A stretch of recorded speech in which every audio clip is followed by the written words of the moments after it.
Hello my dear students, welcome back to channel my new video. My name is madam from A1 coaching. तो बेटा हम लोग आज commerce का chapter number 13 marketing and concept function पढ़ने जा रहे हैं। तो चलो जल्दी इसको स्टार्ट करते हैं और आज ही इसको हम लोग कंप्लीट भी करते हैं। और रेगुलर बेसिस पे जो चैप्टर्स बचे हुए हैं उसकी कॉमर्स की वीडियो अब आपको डेली मिलती रहेगी। अगर 8-7 चैप्टर बचे हैं तो सातों के साथ 7 दिन में कंप्लीट हो जाएंगे। ठीक है, तो चैनल पे बने रहो और जल्दी जल्दी अपना कॉमर्स अपना कंप्लीट कर डालो। ठीक है, तो चलो स्टार्ट करते हैं। देखो, मार्केटिंग कॉन्सेप्ट एंड फंक्शन में सबसे पहले हमें क्या पढ़ना है बेटा? हमें पढ़ना है मार्केट। क्या पढ़ना है कि मार्केट क्या होता है। ठीक है, तो मार्केट का मतलब समझते हो कि नहीं समझते हो क्या होता है? देखो, मार्केट का मतलब होता है कि मान लो एक प्लेस है। क्या है? ये एक प्लेस है। यहाँ पर कौन है बेटा? बायर है। यहाँ पर कौन है? एक सेलर है। तो एक ऐसा प्लेस जहां पर बायर और सेलर एक दूसरे से आपस में करते हैं, मिलते हैं। किसके लिए मिलते हैं भाई? बाइंग एंड सेलिंग करने के लिए। तो उसको हम लोग क्या बोलते हैं? मार्केट। क्या बोलते हैं? मार्केट। यहाँ पर बायर और सेलर एक दूसरे से मिलते हैं, किसके लिए? गुड्स को परचेज करने के लिए। और जब गुड्स परचेज करते हैं तो हम लोग क्या करते हैं? पैसा देते हैं। उस प्लेस को हम लोग क्या बोलते हैं? मार्केट। लेकिन आज के टाइम में थोड़ा सा चेंज हुआ है। चेंज ये हुआ है बेटा कि आप अब जरूरी नहीं कि आप मार्केट में जाओ ही। आप ऑनलाइन भी सामान खरीदते हो, आप फ्लिपकार्ट से खरीदते हो, आप अमेजोन से खरीदते हो, टेली शॉपिंग करते हो, है ना? तो मेल के जरिए से करते हो। तो अगर कहीं भी बाइंग एंड सेलिंग हो रही है, इसका ये मतलब नहीं कि जाके दोनों को एक दूसरे से मिलना पड़ेगा, बायर और सेलर को। ऐसा जरूरी नहीं कि एग्जिस्टेंस में होना जरूरी है। अगर बाइंग एंड सेलिंग हो रही है, चाहे ऑनलाइन हो रही है चाहे ऑफलाइन हो रही है, वो सारी की सारी चीजें किसमें आती है? मार्केट का ही पार्ट होती है। किसका पार्ट होती है बेटा? मार्केट का ही पार्ट होती है। समझ में आ रही बात? क्लियर है? समझ में आ गया? तो इसको बोलते हैं हम लोग मार्केट। जो क्या लिखा है? The term market is used to refer to a place. क्या है? Refer to a place where buyer and sellers meet to effect purchase and sales. यहाँ पर बायर और सेलर मिलते हैं और परचेज और सेल्स में इफेक्ट होता है। It is a place where goods bought and sold. यहाँ पर ये कैसा प्लेस है बेटा? यहाँ पर गुड्स बॉट और सोल्ड होते हैं, खरीदे जाते हैं या फिर बेचे जाते हैं। क्लियर हुआ? समझ में आई बात? कोई दिक्कत की बात तो नहीं है? नहीं है। चलो आगे देखो। मार्केट्स में भी क्लासिफाइड एज फॉलोज। मार्केट को अलग अलग पॉइंट ऑफ व्यू से भी क्लासिफाई किया गया है। सबसे पहले बेटा है on the basis of geographical area. क्या है? On the basis of geographical area. मतलब ये क्या होता है? देखो, जोग्राफिकल एरिया, एरिया वाइज बांटा गया मार्केट को। तो एरिया वाइज मार्केट 4 तरह की है। Local market, regional market, national market, international market. ठीक है, कितनी है? 4 टाइप्स की है। Local market, regional market, national market और इंटरनेशनल मार्केट। तो अब ये लोकल मार्केट क्या होती है सबसे पहले समझो। देखो, लोकल मार्केट का मतलब होता है ऐसी मार्केट जो आपके सिटी में है, आपके विलेज में है ना? तो जो आपके शहर के अंदर जो मार्केट होती है, सिटी, टाउन, विलेज, etc, तो ये सब जो आपके गांव, आपके शहर के अंदर आती हैं, उनको हम लोग क्या बोलते हैं बेटा? Local market. जब बाइंग एंड सेलिंग किसी एक शहर के अंदर हो रही है, एक सिटी के अंदर हो रही है, एक विलेज के अंदर हो रही है, उसको बेटा हम लोग बोलते हैं लोकल मार्केट। क्या बोलते हैं? Local market. क्लियर हुआ? ठीक है। तो दूसरा देखो क्या है बेटा? दूसरा है आपका रीजनल मार्केट। रीजनल मार्केट मतलब रीजन वाइज। रीजन मतलब स्टेट। स्टेट समझते हो कि नहीं समझते हो? जैसे यूपी की बाइंग एंड सेलिंग यूपी में ही हो रही है, बाइंग एंड सेलिंग हो रही है, अलग अलग शहर में हो रही है, लेकिन वो सिटी जो है, वो शहर जो है, वो यूपी के ही है। या एमपी वाली बाइंग एंड सेलिंग हो रही है, एमपी में ही हो रही है। जब बाइंग एंड सेलिंग किसी एक स्टेट के अंदर होती है, उसको हम लोग बोलते हैं क्या? Regional market. Number 3 regional national market. National market का मतलब बाइंग एंड सेलिंग हो रही है लेकिन एक कंट्री के अंदर ही हो रही है। इंडिया टू इंडिया, मतलब इंडिया की इंडिया से ही हो रही है। मतलब एक यूपी का है तो एक एमपी का है, एक महाराष्ट्र का है, लेकिन है वो इंडिया का ही। समझ में आ रही बात? Number 4 international market. International market का मतलब होता है जब बाइंग एंड सेलिंग होती है। क्या होती है बेटा? जब बाइंग एंड सेलिंग होती है लेकिन दूसरी अदर कंट्रीज होती है। मतलब इंडिया की बाइंग एंड सेलिंग हो रही है अमेरिका से। ठीक है, तो अगर एक कंट्री की बाइंग एंड सेलिंग दूसरी कंट्री से हो रही है, इंपोर्ट एक्सपोर्ट हो रहा है, then it will be called international market. Clear हुआ कि नहीं? क्लियर हुआ? क्लियर है? चलो आगे देखो।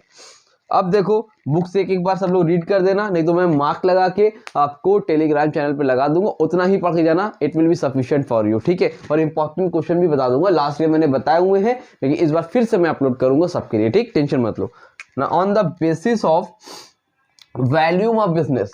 वैल्यूम ऑफ बिजनेस की पॉइंट ऑफ व्यू क्या है? Number 1 wholesale market, number 2 retail market. भैया wholesale market volume of business, business के पॉइंट ऑफ व्यू से तो होलसेल मार्केट है, रिटेल मार्केट है। होलसेल मार्केट का मतलब बेटा वो होता है जहां पर बाइंग एंड सेलिंग होती है लेकिन बल्क में होती है, बल्क में होती है। बल्क मतलब इकट्ठे गुड खरीदे जाते हैं, एक दो सामान नहीं, है ना। यहाँ पर कस्टमर सामान नहीं पहुंचता है, होलसेलर जो होता है बल्क में खरीद के थोड़ा थोड़ा सामान रिटेलर को देता है, ठीक है। और रिटेलर में क्या होता है, जहां पर फुटकर सामान खरीदे बेचे जाते हैं, है ना। एक जैसे आप लोग जाते हो ना, 1 किलो चीनी दे दिए सर, 2 मार्कर दे दिए, है ना, अरे अंकल वो अंकल चिप्स दे दिए, इस तरह से लेते हो ना। तो जहाँ पे आपके फुटकर में सामान लिए जाते हैं 1 बाय 1 करके, उसको हम लोग क्या बोलते हैं, रिटेल मार्केट। क्या बोलते हैं, रिटेल मार्केट। क्लियर हुआ, समझ में आ गई बात। आगे देखो, on the basis of subject of exchange. On the basis of subject of exchange मतलब क्या है, देखो सबसे पहले commodity market, capital market, money market, 3 तरह की मार्केट है। कमोडिटी मार्केट तो वही होगी जहाँ पे हम लोग सामान खरीदते हैं, मोबाइल खरीदने गए, अलमारी खरीदने गए, बोर्ड खरीदने गए, टॉफी बिस्किट नमकीन जो भी खरीदने गए, उसको हम लोग क्या बोलते हैं, कमोडिटी मार्केट। जैसे आप लोग दुकान से जाके सामान खरीदते हो, उसको हम लोग बोलते हैं बेटा कमोडिटी मार्केट। लेकिन दूसरा क्या है, कैपिटल मार्केट, मनी मार्केट। इस पे इंपॉर्टेंट मार्क करो, ये आ सकता है भाई, आने को सब आ सकता है लेकिन ये अलग से आ सकता है। ये कैपिटल मार्केट क्या है और मनी मार्केट क्या है, ध्यान समझना। देखो कैपिटल मार्केट का मतलब होता है एक ऐसी मार्केट जहां पर आप लोगों ने, देखो सोर्सेस ऑफ फाइनेंस में हम लोग ने थोड़ा बहुत पढ़ा भी होगा, ठीक है, नहीं पढ़ा तो इतना समझ लो खाली। कैपिटल मार्केट का मतलब होता है जब लॉन्ग टर्म के लिए, किसके लिए, long term finance, long term के लिए पैसा मिलता है बिजनेस को, ठीक है। जो भी बिजनेस होल्डर होते हैं उनको लॉन्ग टर्म के लिए जब पैसा मिलता है लोन पे, उधार पे, जिस मार्केट से मिलता है उसको हम लोग बोलते हैं कैपिटल मार्केट। और जब बिजनेसमैन को शॉर्ट टर्म के लिए पैसा चाहिए होता है बेटा, तो वो कौन सी मार्केट में जाता है, मनी मार्केट में। तो शॉर्ट टर्म फाइनेंस चाहिए होता है, शॉर्ट टर्म फाइनेंस कहाँ से मिलता है, मनी मार्केट के लिए, 1 साल से कम के लिए। जब 1 साल से ज्यादा के लिए पैसा चाहिए होता है तो कहाँ मिलता है, कैपिटल मार्केट में। ठीक है, क्लियर है, आगे बढ़े, चलो। On the basis of positions of buyers and seller, buyers and seller के अकॉर्डिंग कौन सी मार्केट है, primary market, secondary market, terminal market. देखो प्राइमरी मार्केट का मतलब बेटा ये होता है, प्राइमरी मार्केट वो मार्केट होती है जब मैन्युफैक्चरर सामान होलसेलर को देता है। जैसे मान लो मैन्युफैक्चरर कौन होता है, मैन्युफैक्चरर को मतलब जिसने सामान बनाया, ये दिख रहा है, ये सामान बनाया गया, तो किसने बनाया इसको, मैन्युफैक्चरर ने। तो मैन्युफैक्चरर या फिर प्रोड्यूसर, मैन्युफैक्चरर टू होलसेलर, समझ में आ रही बात। जहां पर होलसेलर को मिलता है सामान, तो मैन्युफैक्चरर जब होलसेलर को सामान देता है उसको हम लोग बोलते हैं बेटा प्राइमरी मार्केट। और जब होलसेलर रिटेलर को सामान देता है, होलसेलर टू रिटेलर, वो किसको बोलते हैं बेटा हम लोग, सेकेंडरी मार्केट। समझ में आ रही बात। और लास्ट टर्मिनल मार्केट में रिटेलर कस्टमर को देता है, रिटेलर टू कस्टमर। जब रिटेलर कस्टमर को देता है उसको हम लोग बोलते हैं बेटा टर्मिनल मार्केट। क्या बोलते हैं, टर्मिनल मार्केट। क्लियर हुआ, ठीक है, आगे देखो।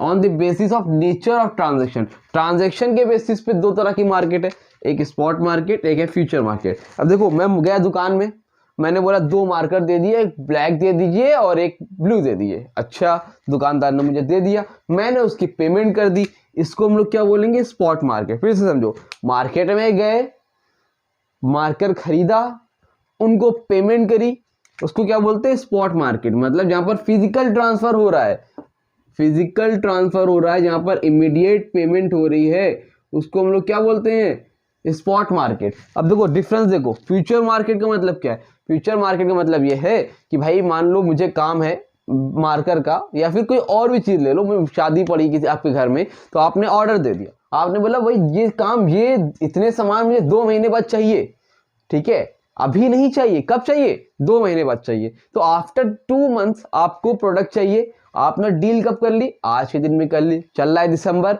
आपने फेब के लिए डील कर ली। समझ में आ रही बात। तो 2 महीने पहले आपने ऑर्डर दिया ना, तो वहां पर क्या हो रहा है, डीलिंग हो रही है, लेकिन अभी फिजिकल ट्रांसफर नहीं हो रहा है, जिसको हम लोग क्या बोलते हैं, फ्यूचर मार्केट। फॉर डील्स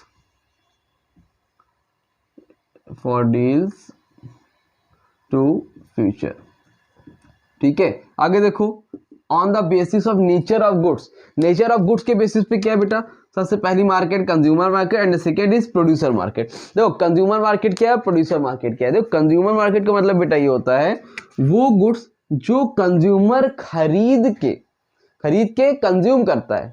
जैसे मैंने ये मार्कर लिया, मैं यूज़ कर रहा हूँ, ठीक है। जैसे मैंने कोई बिस्किट लिया, मैं खा रहा हूँ, समझ में आ रही बात। मैंने फ्रिज ली, फ्रिज में यूज़ कर रहा हूँ, मतलब ऐसा गुड्स जो आप यूज़ करते हो, कंज्यूमर यूज़ करता है, उसको क्या बोलते हैं हम लोग? कंज्यूमर मार्केट, फॉर यूज़, ठीक है। और दूसरी होती है प्रोड्यूसर मार्केट। प्रोड्यूसर मार्केट का मतलब बेटा ये होता है कि जो गुड्स आप बना रहे हो, ठीक है, तो उसको आप यूज नहीं करो, उससे और प्रोडक्शन करो। जैसे आपने कोई मशीन खरीद ली, है ना, आपने कहीं इन्वेस्टमेंट कर दी जिससे आप और ज्यादा प्रोडक्शन कर रहे हो, है ना, फॉर प्रोडक्शन, और ज्यादा गुड्स को बनाने के लिए। जो गुड्स खरीदते हो, जिससे सामान यूज नहीं करते, उससे और गुड्स बनाते हो, this is called producer market. समझ में आई बात? तो this is your all the market और अलग अलग बेसिस पे। तो उम्मीद करता हूँ यहाँ पे समझ में आया होगा। स्क्रीनशॉट लो जल्दी से, फिर आपको जल्दी से आगे ले चलता हूँ और जल्दी से कंप्लीट करवाता हूँ सारे के सारे टॉपिक और आगे चैप्टर। आज 2 चैप्टर आएंगे, एक मार्केटिंग आएगा, फिर शाम तक आपको कंज्यूमर प्रोटेक्शन भी मिल जाएगा। तो 2 चैप्टर आज मिल जाएंगे, समझ में आ रही बात? तो कुछ दो करके 3 दिन में सब कंप्लीट करा दूंगा। इजी है। आप लोग सोच रहे हो सर इतने दिन से करा क्यों नहीं रहते? तो बेटा इतना इजी तो है, अकाउंट्स इकोनॉमिक्स में मेहनत कर लो, फिर इसके भी करो। तो लेकिन अब कर लो, टाइम आ गया, ठीक है। जितना कराता जाओ करते जाओ, फुल मार्क्स पा जाओगे आराम से। 80 आउट ऑफ 70 प्लस तो पाना ही पाना है सबको, ठीक है। जल्दी स्क्रीनशॉट लो, आगे आके बताता हूँ। हाँ तो बेटा चलो जल्दी से आगे बढ़ते हैं और देखते हैं कि मार्केटिंग क्या होती है। देखो मार्केट तो देख लिया आप लोगों ने, अभी ये मार्केटिंग क्या है? मार्केटिंग क्या, ये वो मार्केटिंग तो नहीं है। कहाँ जा रहे हो? मार्केटिंग करने जा रहे हैं। तो ये शॉपिंग वाली मार्केटिंग नहीं है, ठीक है। मार्केटिंग का मतलब क्या है समझो। देखो मार्केटिंग पहले तो 2 पार्ट में बांटा गया, एक है ट्रेडिशनल और दूसरा है मॉडर्न। ट्रेडिशनल या फिर इसको बोलते हैं लोग प्रोडक्शन ओरिएंटेड कॉन्सेप्ट, ठीक है। और दूसरा है मॉडर्न या फिर कंज्यूमर ओरिएंटेड कॉन्सेप्ट। देखो पहले क्या होता था, आज से 20 साल पहले, 25 साल पहले, 30 साल पहले क्या चलता था? Traditional concept. कौन सा बेटा? ट्रेडिशनल। ट्रेडिशनल मतलब क्या होता है? ओल्ड। ओल्ड यानी कि पुराना। ये एक पुराना कॉन्सेप्ट था जिसमें जो भी सेलर होते थे, मतलब जो भी प्रोडक्शन, जो सामान बनाते थे, सामान बेचते थे, वो लोग क्या करते थे? प्रोडक्शन ओरिएंटेड होते थे, मतलब अपने हिसाब से सामान बनाते थे, बल्क में सामान बनाते थे, इकट्ठा सामान बनाते थे और कस्टमर को बेच देते थे। अब कस्टमर के पास इतने ऑप्शन नहीं होते थे उस टाइम, भाई दुकान लिमिटेड होती थी। तो अब हमें खरीदना है तो उन्हीं से खरीदना है, अब कोई ऑप्शन तो मेरे पास बचा नहीं, तो हम लोग से खरीद लेते थे। तो वो क्या होता था? प्रोडक्शन ओरिएंटेड कॉन्सेप्ट, मतलब अपने हिसाब से ज़्यादा बनाओ और कस्टमर को बस वही 2-4 वैरायटी है, बेचते चले जाओ, काम खत्म। अब कस्टमर बेचारा क्या करे, मजबूर तो सामान लेता था। तो ट्रेडिशनल कॉन्सेप्ट में क्या होता था? प्रोडक्शन ओरिएंटेड कॉन्सेप्ट, ज़्यादा प्रोडक्शन करते थे और सेल कर दिया करते थे, काम खत्म। लेकिन जो अब नया आया है बेटा, वो है मॉडर्न या फिर कंज्यूमर ओरिएंटेड कॉन्सेप्ट। मतलब इसमें जो भी प्रोडक्ट बनता है वो कंज्यूमर के अकॉर्डिंग बनता है। Consumer is the king. Modern marketing में कंज्यूमर कौन है बेटा? किंग है। कंज्यूमर कौन है? किंग है। जो भी चीज़ें बनती है वो कंज्यूमर के अकॉर्डिंग ही बनती है। अगर कंज्यूमर ने बोल दिया कि भैया हमें ये बहुत अच्छा मार्कर कैमलिंग है, लेकिन उन्होंने बोला हमें एल्कॉस का ही पसंद है, तो बात खत्म। शॉपकीपर जो भी होगा, दुकानदार जो भी होगा, वो एल्कॉस का ही रखेगा। आप बोलोगे वैनिला आपको पसंद है, बट वो बोल रहा है कि चॉकलेट आइसक्रीम मुझे पसंद है। कस्टमर बोल रहा है चॉकलेट पसंद है, भले वैनिला मुझे जितनी भी पसंद हो, क्या करूंगा? मजबूरी है मेरी, मैं वही बेचूंगा जो कस्टमर को चाहिए। तो कस्टमर इज द किंग, समझ में आ रही बात? तो मॉडर्न कॉन्सेप्ट क्या होता है? कंज्यूमर ओरिएंटेड कॉन्सेप्ट, मतलब यानी कि जो भी प्रोडक्ट बनेगा वो कंज्यूमर के हिसाब से बनेगा। लेकिन ट्रेडिशनल क्या था? पुराना, मतलब पहले के टाइम में प्रोडक्शन ओरिएंटेड कॉन्सेप्ट होता था, जिसमें प्रोडक्ट बनता था किसके हिसाब से? आपके जो भी सेलर होते थे, सेलर अपने हिसाब से प्रोडक्शन ज़्यादा करते थे और सामान को ज़्यादा बेच दिया करते थे। समझ में आ रही बात? क्लियर है? तो ट्रेडिशनल खाली मीनिंग है, उसको देख लेना। मैं नोट्स डाल दूंगा, टेलीग्राम चैनल ज्वाइन कर लो, सारे चैप्टर के नोट्स डालने वाला बहुत जल्दी, ठीक है। बहुत जल्दी के मतलब आज ही कल में डाल दूंगा। उसके बाद दूसरा है मॉडर्न। तो मॉडर्न कॉन्सेप्ट पे ही पूरा चैप्टर आपका डिपेंड है। ट्रेडिशनल में खाली मीनिंग है, तो ट्रेडिशनल की मीनिंग देख लेना, ठीक। अब मॉडर्न का मतलब समझ गए, कंज्यूमर ओरिएंटेड कॉन्सेप्ट है। तो अब इसके फीचर्स क्या क्या होते हैं मार्केटिंग के? तो पहला है बेटा कस्टमर ओरिएंटेशन। पहला क्या है भाई? कस्टमर ओरिएंटेशन, मतलब इसमें जो भी प्रोडक्ट बनता है वो कस्टमर के हिसाब से होता है। कस्टमर किंग है, कस्टमर को सेटिस्फाई करना है, चाहे जान चली जाए हमारी, ऐसा भी नहीं भाई, समझ रहे हो? तो कस्टमर को सेटिस्फाई करना है, डेट्स इट, कंप्लीट। समझ में आ रही बात? Number 2 integrated approach. Integrated approach का मतलब क्या है? देखो एक पूरे फर्म को कुछ ना कुछ टारगेट होता है ना, तो फर्म का कॉमन गोल अचीव करना होता है। तो एक आदमी का काम नहीं है मार्केटिंग, कई कॉन्सेप्ट होते हैं। प्रोडक्शन ओरिएंटेड होता है, प्रोडक्शन डिपार्टमेंट अलग है, सेल्स डिपार्टमेंट अलग है, मार्केटिंग डिपार्टमेंट अलग है, हर एक डिपार्टमेंट अलग है। तो सबको कोऑर्डिनेट करके, सबको एक साथ में लेकर काम करना होता है, एक आदमी के बस का काम नहीं है। इंटीग्रेटेड मतलब इकट्ठा एक साथ लेके सबको काम करना। Number third, marketing research. तीसरा फीचर है मार्केटिंग का कि इसमें जो भी होते हैं रिसर्च करे जाते हैं, कि न्यू आइडियाज लाए जाते हैं। क्या लाए जाते हैं भाई? न्यू आइडियाज, क्रिएटिविटी लाई जाती है। रिसर्च करते हैं कि आखिर कंज्यूमर को क्या चाहिए, कंज्यूमर क्या चाह रहा है, उसको कितने प्राइस में चाहिए, उसको क्या क्वालिटी पसंद नहीं आ रही प्रोडक्ट में, तो ऐसा हम क्या नया करें कि कंज्यूमर को वो सारी चीज़ें उसको पसंद आने लगे। तो मार्केटिंग रिसर्च, तो मार्केटिंग में मतलब रिसर्च करते हैं, सर्वे करते हैं, फिर उसी के अकॉर्डिंग हम लोग प्रोडक्ट बनाते हैं। Number fourth, marketing planning and control. देखो पहले तो मार्केटिंग में लोग प्लान करते हैं, फिर उसको कंट्रोल करने का काम करते हैं कि वहां पर जितनी चीजें हैं ज़्यादा ना हो जाए, कम ना हो जाए। रॉ मटेरियल खरीदा है तो ज़्यादा तो नहीं ले लिया, कहीं कम तो नहीं ले लिया, कम से कम प्राइस में खरीदना है, इकोनॉमिकल खरीदना है। ये सारी चीज़ें आती हैं आपकी फीचर्स ऑफ मॉडर्न मार्केटिंग में। किसमें आती है बेटा? फीचर्स ऑफ मॉडर्न मार्केटिंग में। उम्मीद करता हूँ यहाँ तक अच्छे से समझ में आ गया। नेक्स्ट टॉपिक है difference between marketing and sales. Most important topic है, 2 साल में एक बार तो आपसे पूछ ही लिया जाता है, तो इसको ध्यान से समझना। अब देखो स्क्रीन पे आपके आ रहा होगा, आ रहा है? देखो इसमें डिफरेंस है, मैं बता देता हूँ, बहुत इजी है। मार्केटिंग क्या होता है आपको पता ही है। इसमें देखो स्कोप क्या है मार्केटिंग का? वाइड है, वाइड मतलब ज्यादा है। सेलिंग क्या है? नैरो, बहुत छोटा सा कॉन्सेप्ट है। सेलिंग आपके मार्केटिंग के अंदर ही आता है, ठीक। Number 2, nature, a philosophy which aims at achieving organisational goal through satisfaction of customers. देखो ऑर्गेनाइजेशन का गोल तो अचीव करना है मार्केटिंग में, लेकिन कस्टमर को सेटिस्फाई करके कस्टमर को बेवकूफ बनाकर नहीं करना है। लेकिन सेलिंग में an operation approach that aims at increasing sales volume through promotional effort. इसमें क्या है? प्रमोशनल एफर्ट मतलब प्रमोशन करना और सेल्स को अपने इंक्रीज करना है। Number 3, focus. फोकस मार्केटिंग में किस पे होता है? नीड ऑफ बायर, बायर की नीड के ऊपर फोकस होता है। समझ में आ रही बात? मार्केटिंग में फोकस होता है बायर, बायर को क्या चाहिए, और उसमें किस में होता है? Need of seller. किस पे होता है? Need of seller. देख रहे हो पैरेट मेरा मिट्टू जो है बोलता चला जा रहा है, डिस्टर्ब कर रहा है। आवाज आप लोग क्लियर आ रही है ना? देखो आगे देखो। 4, ऑब्जेक्ट क्या है इसका? Profit through customer satisfaction. Profit कैसे मिलता है? कस्टमर को सेटिस्फाई करके मार्केटिंग में। और इसमें कैसे मिलता है? Profit through sales volume, sales को बढ़ाकर। Number 5, orientation. ओरिएंटेशन क्या है? कस्टमर ओरिएंटेड, और वो क्या है बेटा आपका? Product oriented. समझ लो, वो कस्टमर ओरिएंटेड होता है और ये प्रोडक्ट ओरिएंटेड होता है। उसमें कस्टमर के हिसाब से, इसमें प्रोडक्ट के हिसाब से। Number 6, beginning before production. देखो ये एंड शुरू कब होता है? प्रोडक्शन से फिर पहले ही शुरू होता है, लेकिन ये जब सामान बन जाता है तब सेल का पार्ट शुरू होता है। मार्केटिंग सामान बनने से पहले से ही सर्वे वगैरह स्टार्ट लिया जाता है, रिसर्च कर रहता है क्या चाहिए, तो मार्केटिंग वहां से शुरू हो जाती है। एंड कब होती है मार्केटिंग भैया? आफ्टर सेल टू जज कस्टमर रिएक्शन। कस्टमर के रिएक्शन को भी चेक करा जाता है, लेकिन इसमें एंड विद सेल, सेल बेच दिया, काम खत्म, डेट्स इट, कंप्लीट। समझ में आ रही बात?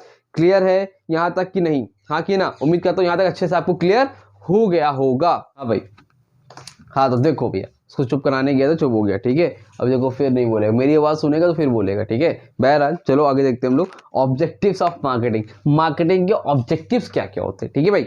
तो ऑब्जेक्टिव्स ऑफ मार्केटिंग में सबसे पहला है कस्टमर सेटिस्फैक्शन। मार्केटिंग कर क्यों रहे हो, मकसद क्या है, ठीक है। तो नंबर 1 कस्टमर सेटिस्फैक्शन, कस्टमर को सेटिस्फाई करना, इसीलिए मार्केटिंग करते हैं। कस्टमर से मतलब नहीं होता मार्केटिंग आटे की नहीं करते, सामान बेचते, पैसा कमाते, काज खत्म। ये कस्टमर को सेटिस्फाई करना है, तो उसमें एडवर्टीजमेंट करनी पड़ती है, सर्वे करना पड़ता है, पता करना होता है भाई कस्टमर को क्या चाहिए आखिरकार, तो उसी हिसाब से हम लोग सारा सामान बनाते हैं, ठीक है। समझ में आ रही बात? नंबर 2 प्रॉफिटेबिलिटी, प्रॉफिट कमाने के लिए। ऐसा कोई फर्म है, ऐसी कोई कंपनी है जो पैसा बिजनेस है जो प्रॉफिट नहीं कमाना चाहता? हर आदमी कमाना चाहता है, लेकिन ये प्रॉफिट कमाना चाहते हैं, लेकिन कस्टमर को सेटिस्फाई करके। भैया कस्टमर एक बार आया है तो दोबारा हमारी दुकान में आए, ये नहीं कि एक बार आया चला गया, ऐसा नहीं हो, ठीक है। Number 3 coordination and integration.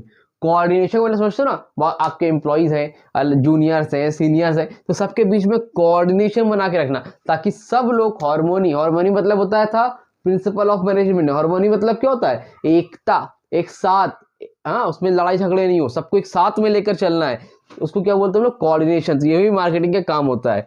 और लास्ट होता है सर्विस टू सोसाइटी, अच्छे से अच्छा प्रोडक्ट बना के देना ताकि स्टैंडर्ड ऑफ लिविंग अच्छा हो, सोसाइटी को सर्व करना भी मार्केटिंग का पार्ट होता है। भाई पैसा तभी मिलेगा जब सोसाइटी खुश रहेगी, सोसाइटी नहीं खुश है तो हमसे प्रोडक्ट कौन खरीदने आएगा। तो सोसाइटी को सर्व भी करते हैं, मार्केटिंग का ऑब्जेक्टिव होता है। आई होप आपको यहाँ तक अच्छे से क्लियर हो गया। कोई डाउट रह जाए तो कमेंट सेक्शन में, इंस्टाग्राम में कॉन्टैक्ट कर लेना। नोट्स के लिए टेलीग्राम चैनल ज्वाइन कर लो भैया, नोट्स आपको मिल जाएगा आज, ठीक है। आगे देखो, इंपॉर्टेंस ऑफ मार्केटिंग। अब ये क्या है सर? इंपॉर्टेंस मतलब क्या जरूरत है, क्या नीड है मार्केटिंग की। नीड भी आ सकता है, इंपॉर्टेंस भी आ सकता है। तो सबसे नंबर 1 पर है फाउंडेशन ऑफ बिजनेस। फाउंडेशन, बुनियाद, आपकी बुनियाद टिकी हुई है मार्केटिंग के ऊपर, समझ रहे हो। फोकल पॉइंट है, फोकल मतलब मेन पॉइंट होता है ये आपका मार्केटिंग, क्योंकि मार्केटिंग से ही तो मामला बनता है। टीवी पे ऐड आती है तो आप लोग देखते हो, अच्छा ये प्रोडक्ट मार्केट में आया, चलो अब हम भी खरीदेंगे। टीवी पे ऐड दिखा रहे, इसको लगा के गोरे हो गए, अब हम भी गोरे होंगे। अरे ऐसा करने से ऐसा हो गया, अब हम भी करेंगे। तो ऐड देख के तो काम बनता है। अरे सलमान खान पहाड़ पे चढ़ गए थम्स अप पीते पीते, हम भी चढ़ेंगे, समझ रहे हो। तो मार्केटिंग एक फोकल पॉइंट है, फोकल मतलब मेन पॉइंट है, फाउंडेशन ऑफ बिजनेस है। समझ रहे हो कि नहीं समझ रहे हो? आई होप आपको क्लियर हो रहा होगा। तो मार्केटिंग बहुत इंपॉर्टेंट होती है मार्केटिंग कस्टमर को अट्रैक्ट करने के लिए। नंबर 2, सोर्स ऑफ रेवेन्यू है। इकलौता मार्केटिंग ही है जो सोर्स ऑफ रेवेन्यू है। आप फाइनेंसिंग का काम करो, प्रोडक्शन का काम करो, मैन्युफैक्चरिंग करो, कुछ भी काम करो एक बिजनेस में पैसा नहीं आता, लेकिन मार्केटिंग अच्छे से करोगे तो आपको अर्निंग होगी, कस्टमर आपकी तरफ अट्रैक्ट होंगे और प्रोडक्ट खरीदने आएंगे। तो source of revenue. Number 3, satisfaction of customer needs. Number 3 क्या है? Satisfaction of customer needs. तो कस्टमर की नीड को सेटिस्फाई करने के लिए भी क्या होती है? मार्केटिंग की जाती है। भाई इसमें सर्वे करते हैं हम लोग, पता करते हैं कस्टमर को क्या चाहिए, कस्टमर की क्या नीड है, उसी के हिसाब से हम लोग प्रोडक्ट बनाते हैं। अपने हिसाब से नहीं बनाते भैया ये ले लो, नहीं, कस्टमर को जो चाहिए वो बनाते हैं। Number 4, higher standard living. Higher standard of living का मतलब क्या है? अच्छी से अच्छी क्वालिटी देते हैं और पता करते हैं कस्टमर को क्या चाहिए, तो उसी हिसाब से अच्छी क्वालिटी का प्रोडक्ट बनाते हैं। तो उससे भी स्टैंडर्ड ऑफ लिविंग क्या होता है? अच्छा होता है लोगों का, हम लोगों का। और लास्ट क्या है? Gainful employment. अब भाई ट्रांसपोर्टेशन हो गया, वेयर हाउसिंग हो गया, सामान बनने से पहले से लेकर सामान बेचने तक, या किसी को हमें प्रमोटर वगैरह चाहिए, हमें प्रमोट करना है अपने प्रोडक्ट को, तो वहां पे हमें लोगों की जरूरत पड़ेगी, नए बंदे चाहिए, बंदे मतलब लेबर चाहिए, एम्प्लॉयज चाहिए। तो एम्प्लॉयमेंट बढ़ता है, मार्केटिंग की वजह से एम्प्लॉयमेंट बढ़ता है। आप देखो घर घर जाते हैं लोग, रोड पे प्रमोशन करते हैं, तो वो सब कौन होते हैं? उनको एम्प्लॉयज ही तो होते हैं। क्यों करते हैं? क्योंकि उनको अपनी कंपनी का प्रमोशन कराना होता है। तो इससे एम्प्लॉयमेंट भी मिलता है, लोगों को रोजगार मिलता है, लोगों को जॉब मिलती है, लोगों को नौकरी मिलती है। तो ये सारी चीजें भी आपके इसके अंदर आती है। तो इसको हम लोग बोलते हैं इंपॉर्टेंस ऑफ मार्केटिंग। क्लियर हुआ कि नहीं क्लियर हुआ? तो उम्मीद करता हूं यहां तक आपको अच्छे से क्लियर हो गया। अब लास्ट टॉपिक बचा है फंक्शंस ऑफ मार्केटिंग, उसको भी कराता हूं और चैप्टर को कंप्लीट करवा देता हूं। जल्दी से स्क्रीनशॉट लेता, फिर आपको आगे आके बताता हूं। हाँ तो मेरे जल्दी से आगे बढ़ते हैं और देखते हैं लास्ट टॉपिक हमारा क्या है, फंक्शंस ऑफ मार्केटिंग। तो फंक्शंस ऑफ मार्केटिंग को भी इंपॉर्टेंट मार्क करो और पेपर में आने के चांसेस के रहेंगे, ठीक है। तो फंक्शन ऑफ मार्केटिंग में सबसे पहला है बाइंग एंड असेंबलिंग। अब ये बाइंग एंड असेंबलिंग क्या होता है? देखो पहला काम तो सबसे पहले मार्केटिंग का होता है, जो भी गुड्स है भाई आप लोग क्या करते हो? प्रोडक्ट बनाते हो, मैन्युफैक्चरिंग करते हो। और मार्केटिंग का काम कब शुरू हो जाता है? सामान को बनाने से पहले से ही। तो जो सामान को बनाएंगे तो हम लोग बाइंग करेंगे। बाइंग क्या करेंगे? रॉ मटेरियल परचेज करेंगे, रॉ मटेरियल, उसके लिए जो मशीनें चाहिए होगी, है ना। तो ये सारी चीज़ों को परचेज करने का काम भी किस में आता है? मार्केटिंग में। और अच्छी क्वालिटी का खरीदना है और कम से कम प्राइस में खरीदना है, तो इस चीज़ का ख्याल रखना है। तो ये आपका आ गया बाइंग, मतलब हमें अच्छी क्वालिटी के सामान खरीदने हैं और क्या करने हैं? कम कॉस्ट, उसकी कॉस्ट बहुत ज़्यादा ना हो, इकोनॉमिकल होना चाहिए। क्या होना चाहिए? इकोनॉमिकल होना चाहिए जो भी आप रॉ मटेरियल ले रहे हो। उसके बाद दूसरा काम है इसमें बेटा असेंबलिंग करना। अब असेंबलिंग का मतलब होता है जो भी आपने रॉ मटेरियल खरीदा उससे आप क्या असेंबल कर रहे हो, उसको बनाना भी, उससे कोई नया प्रोडक्ट बनाना। तो ये काम होता है मार्केटिंग का पहला function. Number 2, selling and distribution. भाई अब सामान बना लिया, ये मार्कर ही मैंने मान लो बना लिया, ये मार्कर मैंने बनाया है, ठीक है। अब ये मार्कर बन गया, अब मार्केट में बिकेगा कैसे? बताओ भाई, ये मार्कर आपने बनाया है स्टिक का, तो ये मार्कर बिकेगा कैसे? कोई बताओ भाई, कोई बताएगा? तो इसके लिए इसको सेल करना, तो भाई मार्कर अगर मैंने बना के रख लिया और बेच नहीं पा रहा हूँ तो कोई फायदा है बनाने का, बिजनेस लॉस हो जाएगा। तो सेलिंग क्या होती है, हार्ट है, हार्ट दिल है। अगर आपकी शरीर से दिल निकाल ली जाए जिंदा रहोगे, सांस ही नहीं ले पाओगे। तो उसी तरह सेलिंग भी क्या है, हार्ट होती है किसी बिजनेस का। तो selling is the heart of marketing. तो अब देखो सेलिंग डिस्ट्रीब्यूशन भी किसका काम है, आपका मार्केटिंग का। तो प्रोडक्ट को कैसे सेल करना है उसकी स्ट्रेटेजी बनाना, और फिर इसको डिस्ट्रीब्यूट मार्केट में ज्यादा से ज्यादा रिटेलर जितने भी उनको तक कैसे पहुंचाएंगे, कस्टमर तक हमारे सामान पहुंचे, ये भी किसका काम होता है, मार्केटिंग का। तो नई स्ट्रेटेजी बनाई, जैसे जियो आया था तो जियो ने क्या स्ट्रेटेजी जबरदस्त बनाई थी, फ्री में दे दिया कुछ टाइम के लिए, तो कस्टमर टूट पड़े। तो कितनों ने मना किया, लेकिन कितनों तो आज भी जियो ही यूज कर रहे हैं। शायद आप लोग देख रहे हो तो आप लोग भी जियो ही यूज कर रहे होंगे, हो सकता है मे बी मोस्टली बच्चे जियो ही यूज कर रहे होंगे। तो इस तरह से करना है आपको डिस्ट्रीब्यूशन के लोग वहां तक पहुंचे। नंबर 3 ट्रांसपोर्टेशन, सामान को एक जगह से दूसरी जगह पहुंचाना है। तो ट्रांसपोर्टेशन भी किसमें आता है, मार्केटिंग के पार्ट में ही आता है। तो मार्केटिंग क्या करती है, सामान को एक जगह दूसरी तक पहुंचाने के काम भी करती है। नंबर 4 स्टोरेज और वेयर हाउसिंग। अब प्रोडक्ट अभी डिमांड नहीं है तो प्रोडक्ट को क्या करें हम लोग, कहाँ रखें संभाल के, तो वेयर हाउसिंग में। तो वेयर हाउसिंग का जो पार्ट है वो भी मार्केटिंग के अंदर का ही है। नंबर 5 मार्केटिंग रिसर्च, रिसर्च करना, नए नए आइडियाज लाना, पता करना कस्टमर को क्या चाहिए, उसी क्वालिटी की गुड्स बनाना, उन कुछ नया लाना, कुछ नई टेक्निक लाना, रिसर्च करते रहना। ये सारी चीजें भी फंक्शंस होते हैं किसके, मार्केटिंग के। Number 6 product planning and development. भैया देखो प्रोडक्ट जो है कस्टमर वही खरीदता है, इसमें को सेटिस्फैक्शन मिलता है। तो उसमें प्रोडक्ट प्लानिंग कस्टमर के हिसाब से क्या बनाए कि उसको कस्टमर को पसंद आए। तो पहले प्लान करते हैं, फिर इसको डेवलपमेंट, भाई पहले तो प्लान करके छोड़ थोड़ी देंगे, तो प्लान करने उसको डेवलपमेंट करने का भी काम इसमें करते हैं। Number 7 standardisation and grading. Standardisation मतलब उसको स्टैंडर्डाइज करते हैं, मेजर करते हैं। क्या करते हैं, मेजर करते हैं प्रोडक्ट को। आप लोग देखा होगा ISI मार्क होता है, एग मार्क होता है ना, ISI egg mark agriculture product के लिए होता है, ISI जो कमोडिटी वगैरह होता है, इलेक्ट्रॉनिक चीज होती है उसके लिए होता है। तो ये सारी चीजें जो होती हैं आपकी किसके लिए, ये इसलिए काम आता है भाई साहब, ताकि आपको आइडिया रहे कि हाँ ये जो प्रोडक्ट है आपको अच्छी क्वालिटी के। हेलमेट आप देखो, हेलमेट जब खरीदोगे उसमें ISI मार्क लगा रहता है हमेशा, ठीक है। तो ISI मार्क वाले प्रोडक्ट होते हैं, एग मार्क वाले प्रोडक्ट होते हैं। तो ये सब क्या है, एक स्टैंडर्डाइजेशन है कि हाँ ये एक प्रोडक्ट अच्छी क्वालिटी के। तो मार्केटिंग का काम ये भी होता है उसको स्टैंडर्डाइज करना, मेजर करना भैया कि प्रोडक्ट अच्छा है कि नहीं, और उसको ग्रेड देना कि A ग्रेड का है, B ग्रेड है, C ग्रेड है, कौन से ग्रेड का है, खराब तो नहीं है। ये काम भी होता है मार्केटिंग का। लास्ट पॉइंट है पैकिंग एंड पैकेजिंग। देखो दोनों सेम लग रहा है पैकिंग एंड पैकेजिंग, लेकिन दोनों में थोड़ा सा डिफरेंस है। पैकिंग का मतलब होता है सामान बन गया है, डब्बे में है, उसको ऐसे पैक करके रखो कि जब ट्रक से ट्रांसपोर्टेशन सामान जाए तो टूटे नहीं, उसमें कुछ लीकेज ना होने पाए। उसको हम लोग क्या बोलते हैं, पैकिंग। मतलब सामान टूटने ना पाए, इसको इस तरह से पैक करके रखना कि ताकि वो उसमें लीकेज ना होने पाए, है ना, टूट ना पाए, तो उसको बोलते हैं पैकिंग।